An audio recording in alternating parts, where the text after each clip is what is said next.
এইবারে কংগ্রেস যে আলাদাভাবে লড়াই করছে এবং বামফ্রন্ট অর্থাৎ শরিকদের মধ্যেও একটা অন্তর্দ্বন্দ্ব চলছে, ফলত এই পরিস্থিতির মধ্যে কি তৃণমূল কংগ্রেস অনেকটা লাভের গুড় খেয়ে যেতে পারে?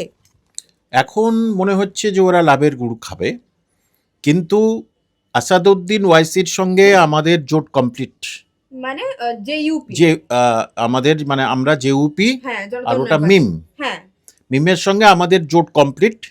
অর্থাৎ মুর্শিদাবাদ, মালদা, 2 দিনাজপুরে কোনো প্রশ্নই ওঠে না তৃণমূল খাতা খুলবে, কোনো প্রশ্নই ওঠে না।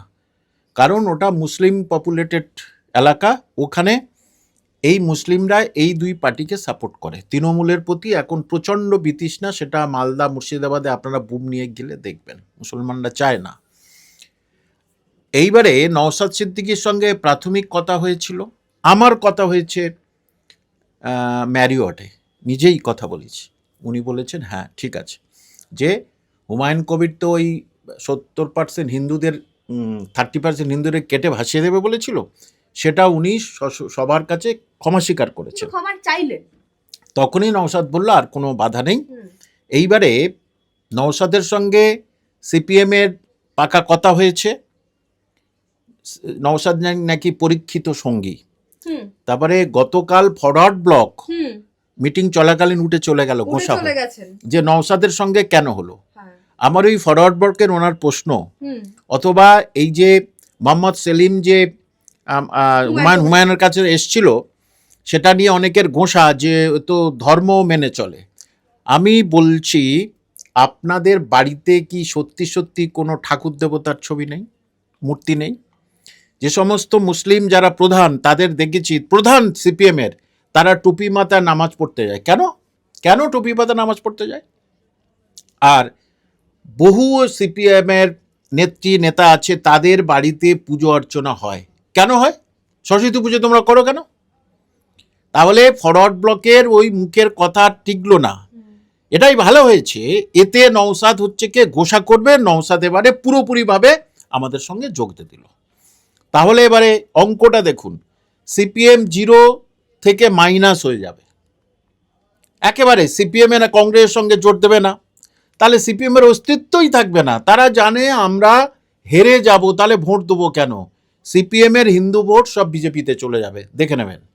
মানে তাই জন্য রাজনৈতিক বিশ্লেষকরা বলছিল বারবার সিপিএম একা লড়াই করতে সাহস পাচ্ছে না বলে একবার কংগ্রেসকে চাইছে, একবার হুমায়ুন কবিরকে চাইছে, একবার নওশাদ সিদ্দিকীকে চাইছে, মানে একলা চলার ক্ষমতাটা এখন নেই। কারণ তো ভোট বাক্স ওদের নেই, যে তার ফলেই নওশাদ সিদ্দিকী স্ট্রং কোথায়?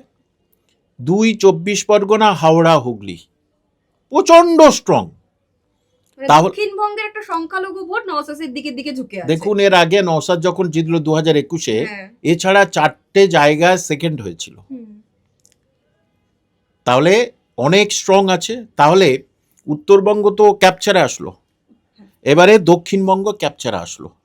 105টা মুসলিম পপুলেটেড এলাকা, তার ভিতরে 50 থেকে 60% ভোট 80টা জায়গায়, 80টা মুসলিম কনস্টিটুয়েন্সি।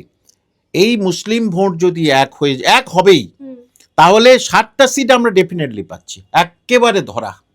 মানে জনতা উন্নয়ন পার্টি 60টা, জনতা উন্নয়ন পার্টি অ্যান্ড জোট, আচ্ছা, মিনিমাম 60টা আমরা পাচ্ছি। 60 থেকে 80 সবচেয়ে কম, এটা 100 পার হয়ে যেতে পারে।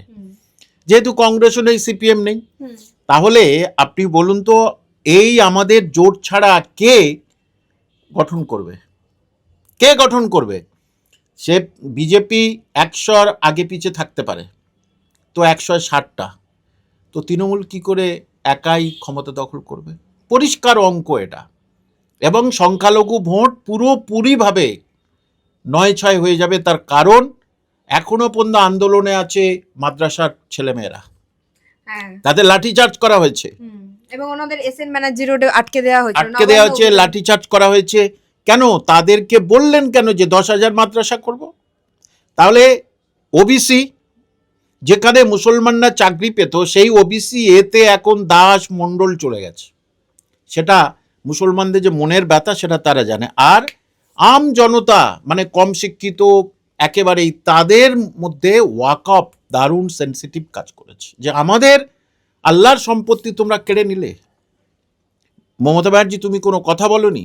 অর্থাৎ এই যে 40% মুসলিম যে ভোট, সেই 40% মুসলিমের 30 to 35 এই জোটে চলে আসছে। তাহলে জিতবে কি করে মমতা ব্যানার্জি? স্বপ্ন দেখছে 120টা হবে কি ঠিক নেই এই অঙ্কে আমি বলছি। কারণ মমতা ব্যানার্জি যে চেয়ারে বসে আছে সেই চেয়ারের 4টে পায়ের 3টে পা সংখ্যালঘুদের ভোট, তো সংখ্যালঘু 3টে পা চলে গেল, উনি বসবেন কি করে? এবং আমি খুব ধন্যবাদ জানাচ্ছি ওই ফরওয়ার্ড ব্লককে, খুব ধন্যবাদ ওনাকে, যে অন্ততপক্ষে কি জানেন তো, বাংলায় বলা ডগ ইন ম্যানজার পলিসি, আমি খাবো না, তোদের কারোর খেতে দেবো না, এইটাই করেছে। তো মোহাম্মদ সেলিম সঠিকভাবেই আগিয়েছেন। ওনার সঙ্গে জোট হলে তাহলে অন্তত সিপিএম 10টা পেত, তো অন্তত 10টা সিপিএম পেতই, তাহলে সেই জিরোই রয়ে গেল। আর এদিকে অজিতদা কি, কংগ্রেসের কি সাহস, 294-এ নাকি তারা প্রার্থী দেবে। হ্যাঁ, কি অবস্থা! মানে কোনো কনস্টিটিউয়েন্সি 1000-2000 ভোট পাবে। তো এর পিছনে কোনো গল্প আছে, তৃণমূলের সঙ্গে একটা জোট, একটা গল্প আছে পরিষ্কার। অজিতদা মনে প্রাণে রাজি নয়। তাহলে জোটের এখন রসায়ন কি দাঁড়ালো? সমস্ত সংখ্যালঘু লিডাররা এক হচ্ছে, তাহলে সংখ্যালঘু ভোট এক জায়গায় চলে যাচ্ছে, তাহলে 60 থেকে 80টা সিট সংখ্যালঘুরা জিতে আসছে। বলুন তো কে এবারে সরকার গড়বে? পরিষ্কার। আর আমরা ওই তৃণমূলের সঙ্গে যাব না, তৃণমূলের সঙ্গেই আমরা যাবই না। এর সঙ্গে গেলেই মানুষ হচ্ছে কি আমাদের এর বিরোধিতা করার জন্য মানুষ আমাদের ভোট দিচ্ছে, ভোট দেবে।